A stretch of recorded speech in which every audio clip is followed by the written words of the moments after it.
Bonjour à tous et bienvenue dans les Alpes de Haute-Provence, en plein cœur des gorges du Verdon pour un nouvel épisode d'Avo-Région. Au programme bien sûr de la gastronomie avec un chef, Jeanny Glaise. Le restaurant s'appelle La Bonne Étape. Nous parlerons de sport, notamment de rafting avec ces gorges du Verdon. C'est vraiment l'un des cadres les plus magnifiques de France pour pratiquer cette activité sportive. Et puis nous mettrons en avant les talents artistiques de cette très belle région, à commencer par les faïences de Moustier-Sainte-Marie. Voilà le programme, c'est parti.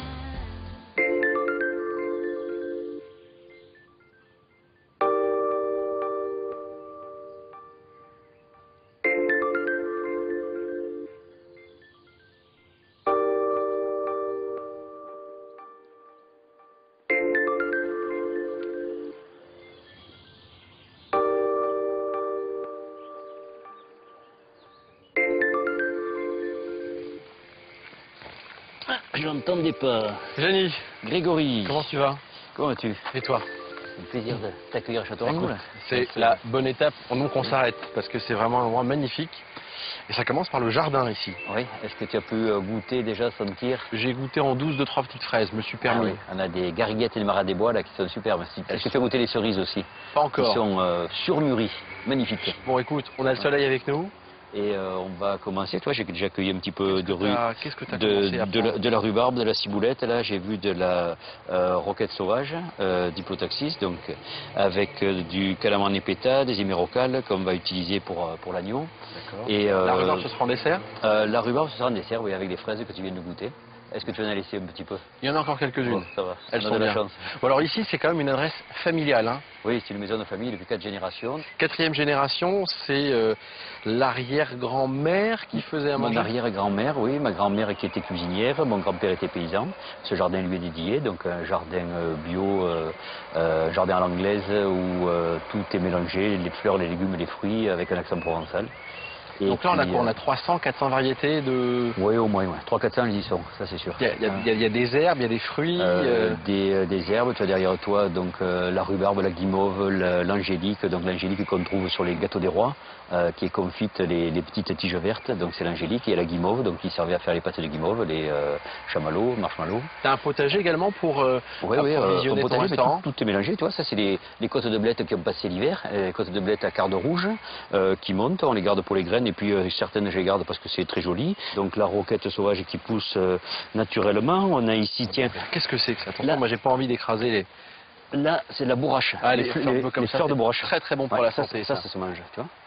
Et il y a, ça c'est emblématique, hein, notamment pour la Haute-Provence, c'est la lavande. La lavande fine de Haute-Provence. Et le miel qu'on peut en tirer, tout ça. Et les abeilles travaillent bien. Elles travaillent bien. On va aller voir un petit peu comment elles travaillent. On va voir les abeilles. Ça marche. Allez tout de suite à la découverte du miel de lavande provençal.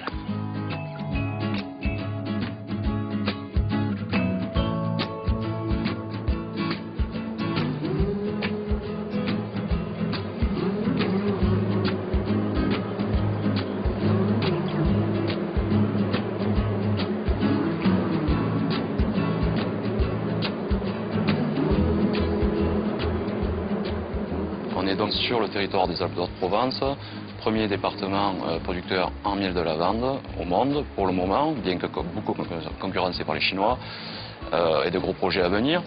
La localisation, elle est très simple, on est proche des gorges du Verdon, c'est le plateau de Valençol. Pour moi-même, je transhume également sur le plateau de Puy-Michel, la Colle des Mets, où il y a encore beaucoup de surfaces de lavande et de lavandin.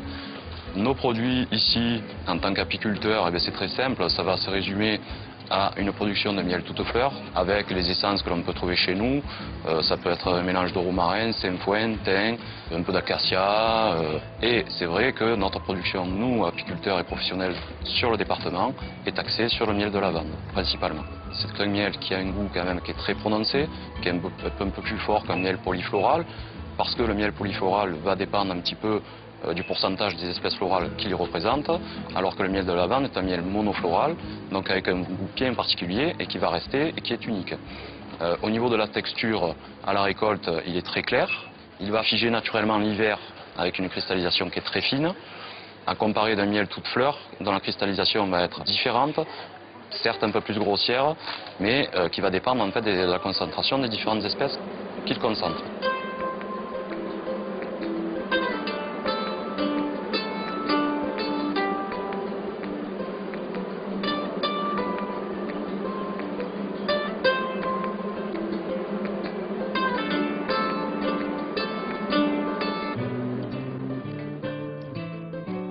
Cet aspect blanchâtre est simplement dû de par divers facteurs contenus dans le miel qui sont pH, taux d'humidité, différentes concentrations des sucres, qui fait que naturellement le miel va figer l'hiver. De par le fait, en ajoutant et mélangeant de façon mécanique très doucement du miel de lavande liquide de la récolte et du miel qui a figé l'hiver précédent, par un brassage régulier et doux pendant 24 à 48 heures, on obtient donc cet aspect-là. Et à la sortie, un miel crémeux qui correspond plus aux attentes du consommateur. On retrouve donc le miel de lavande dans différentes applications, essentiellement culinaires. Nos miels, le miel de lavande, le miel de Provence toute fleur, va rentrer dans la composition de certains nougats, de beaucoup de nougats, jusqu'à 30% de miel de lavande.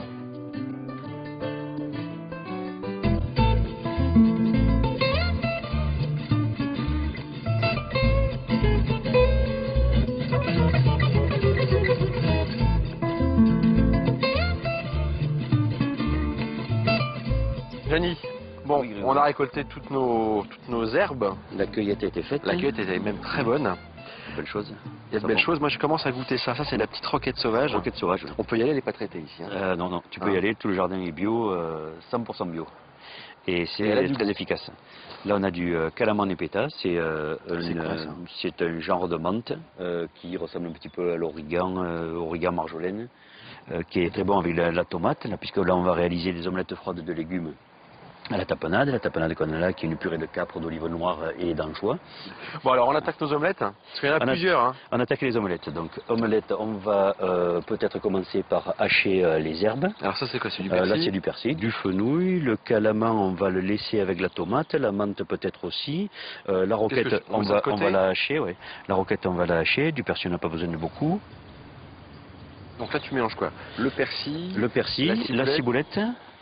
Donc, on fait quoi? Moitié-moitié de persil, Voilà. moitié-moitié avec la ciboulette? Oui, il n'y a pas de règle. Qu'est-ce qu'on peut... De la mélisse. Est-ce que tu crois qu'on va... Là, c'est la mélisse et citronnelle. On va en ajouter un petit peu, mais pas trop, parce que c'est puissant, ça, hein. Assez puissant. Ce qu'on pourrait rajouter, si on en avait, c'est du basilic. On en a, mais il est tout petit, on le garde pour autre chose. Ensuite, on a dit qu'on mettait de la roquette. Hein. La roquette pour son goût un petit peu poivré. Petite roquette sauvage, là. Voilà, qu'on va mélanger. On va en garder un petit peu après pour décorer l'omelette. Du fenouil qu'on sert habituellement avec le poisson, ça peut être très bon aussi si on le dose en